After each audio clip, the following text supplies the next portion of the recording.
Cyberpunk review. I just finished it. We're going to rank, I think, 6 different categories and come up with an overall score using mathematics and complex algorithms. So, beginning with, actually, before we begin, I don't know what exactly you guys are seeing on screen. I did not record any footage for Cyberpunk. Not going to get into the details, but getting into the details, I did not have a capture card. But I do now, and in the future, there will be gameplay of the game being reviewed, created by me. But for now, you might be seeing other YouTubers' gameplay. If I use someone else's gameplay, I'll put their name in the description or on the screen as I'm showing the clip. So do not copyright me unless you smell bad. Okay, so beginning with story, and also I have some notes here that I might be referencing. So beginning with the Cyberpunk story, nothing extraordinary to me. From a foundational level, you witness the murder of the head of Arasaka, you get hunted down and nearly killed, forced to implant a piece of tech in your head to survive. You do survive, but then a little prank occurs where the tech starts trying to kill you, and that's where Johnny Silverhand comes in. Old legend of Night City, and his brain segment or his personality or something is revived inside of your brain. I'm not going to go too deep into Johnny's character here because characters is going to be its own section, but for now it's just important to understand that he's pretty much the driving force behind the story. He's the motivation behind pretty much all of your character's decisions, is getting Silverhand out of your head. Yeah, even in my notes I wrote, as I'm writing this, I can't even tell you where the story goes from here. You run into a bunch of different groups trying to look for a cure. None of them really work, and then you just you just die at the end. That's pretty much it, man. That's Cyberpunk. Thank you guys for watching. I'm gonna wrap this up. I mean, honestly, that is kind of how I remember it. The story wasn't anything it wasn't anything crazy. It was just, I mean, you can Wikipedia the details if you want to get the gist of it, but ultimately in the end, you choose between attacking Arasaka as Johnny takes control of V's body, or you choose to kind of work with Arasaka to get a cure. I kind of chose what seemed like the narratively correct choice. Like the whole story, Johnny's hooting and hollering about how bad corporations are and how Arasaka killed him and kidnapped his girlfriend and stuff. So I was like, all right, bro. I mean, we can take him down. We can run it. The Atom Smasher fight, it was okay. It was decent. His little Sandevistan thing was pretty cool, but once you start doing the grunt summoning, it takes you out of it. Because in the show, Atom Smasher is so cool. In the video game, he's kind of, why does he need 50 grunts to bolster him when he's the final boss? It makes it seem like he's not enough of a boss himself, and he has to summon 100 unnamed soldiers to bolster his ranks. Outside of that, it was cool. I wanted to run the 1v1, but it was alright. The show Atom Smasher is a lot cooler though. In my run, Johnny ultimately got to make the final decision of giving V his body back, knowing that V is going to die soon, or taking over V's body and getting a second chance at life. There was something to where V was going to die, but his body had adapted to Johnny's engram, so Johnny could take over V's body and live like a normal life, or V could take back control of his body and still be dying, just without Johnny. And that's the route I took. I gave V his body back as Johnny, and then Johnny goes into the cyberspace with his girlfriend, remnants AI god thing, and then V becomes the boss of the afterlife, and he's still dying, so he has to go to outer space. He goes to outer space to do a space casino heist, but we never get to see that. So overall, 7.1 is what I'm giving the story. Not bad, not great, just pretty decent. So characters, like the story, the characters of Cyberpunk were not anything revolutionary for me. V as a protagonist is a blank canvas. The player can kind of go in whatever direction they want with V. They have a lot of freedom, which is going to be the key word for this game, freedom, to make V male or female, make V look however they want. And then when it comes to gameplay, you decide its background. Wherever you invest your skill points will get you different dialogue options and gameplay options. For example, if you invest enough points into intelligence, you might have something additional to add in a conversation about hacking where you wouldn't have that option otherwise. or if you're smart and invested into cool like I did, you'll drop like a little one-liner every now and then. I'll go into more gameplay later, but outside of the protagonist, the most important character in the story is Johnny Silverhand. I think Silverhand is a good character. He's pretty standard archetype, rebellious rock star battling against corporations. Not a great guy by any means. He constantly lets down the people around him with his actions, and as an engram in V's head, he's pretty annoying for the majority of the game, which I get that's the point, but for me, as time progressed in the story, Silverhand grew on me, especially after the mission Chippin' In, where V visits his gravesite. Night City legend Johnny Silverhand buried off the side of a highway in a dump. And that's when Johnny sees that you get to see a more human side of him. V asks him what he expected, and he says, I don't know, a marker, something, anything. So V inscribes his initials onto a metal board, and Johnny reflects, either let down or use every last person who gave me their trust, blind, selfish bastard that I was. And then the mission concludes with Johnny realizing that V is the closest thing he's had to a real friend. Outside of Silverhand, I enjoyed Takamura, although based on the ending I chose, we never got to see his conclusion, and the other characters were a little forgettable to me. Maybe the most memorable mission in the entire game for me was the River Ward quest line. Hunting down the serial killer who abducted his nephew was brutal. The quest brings you to his home, shows you the effects the abduction's having on his sister and his family. The animated video of the cow is eerie. It has like a Cuphead upbeat type of music and animation. Placing that within the context of a young boy's abduction is unsettling.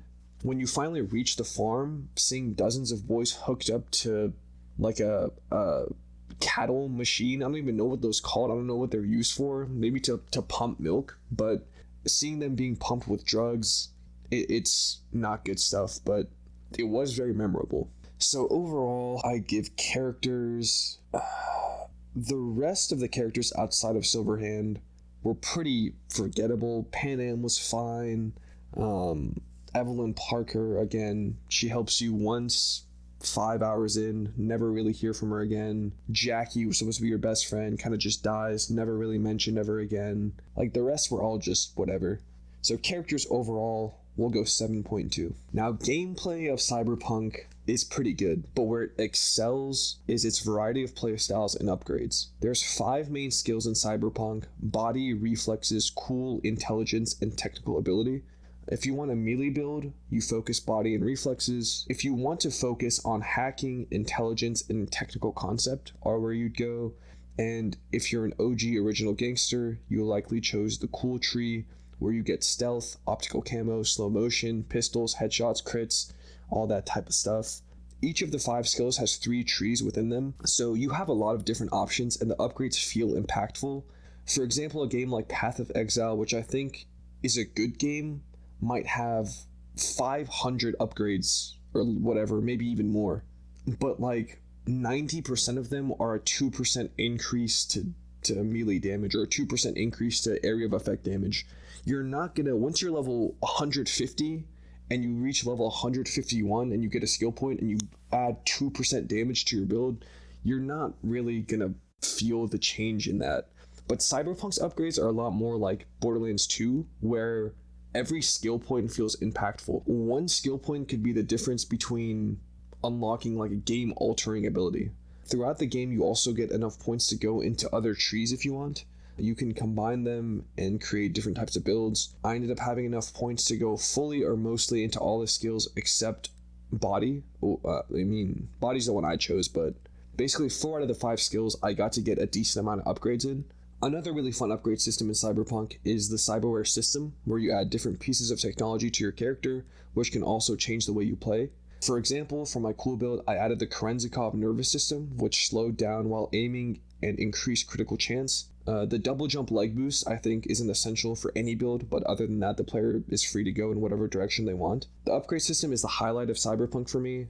I wanted to play the game primarily to accumulate skill points and add to my build in Cyberware. The only major flaw is that there's no New Game Plus, so you can't ever really max out your character fully and upgrade every tree for every skill. But other than that, it was still a lot of fun. So overall, we'll go gameplay 8.9. Next, we'll go the world of Cyberpunk. I think this one is mainly a credit to the creator, who I believe is Mike Pondsmith. Early on when I was playing Cyberpunk, I found myself like kind of sad. Like, the world is pretty bleak. Large corporations and technology have turned Night City into a lifeless landscape where the rich benefit and the poor are forced to the slums to do drugs and use VR hallucinations to get their fix. If you're not a brain dancing junkie, you're some type of mercenary criminal or fixer who works shady jobs, killing or stealing for money. It seems like everyone's out to make a quick buck, whether it's from Arasaka Towers or the slum outskirts of Kabuki. You'll get stabbed in the back for a few eddies or to cover their own backs. Evident from the intro where Deshaun shoots your character in the face to cover his own botched operation. The technology piece is evident from the concept of cyberpsychosis, a mental illness caused by overloading your body with cyberware enhancements, and that's the part that seemed the worst to me.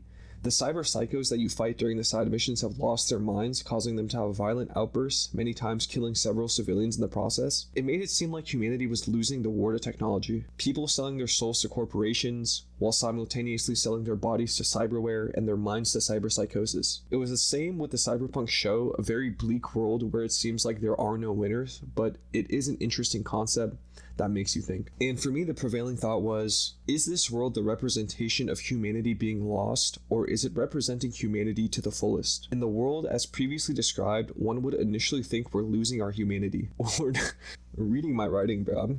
We're in the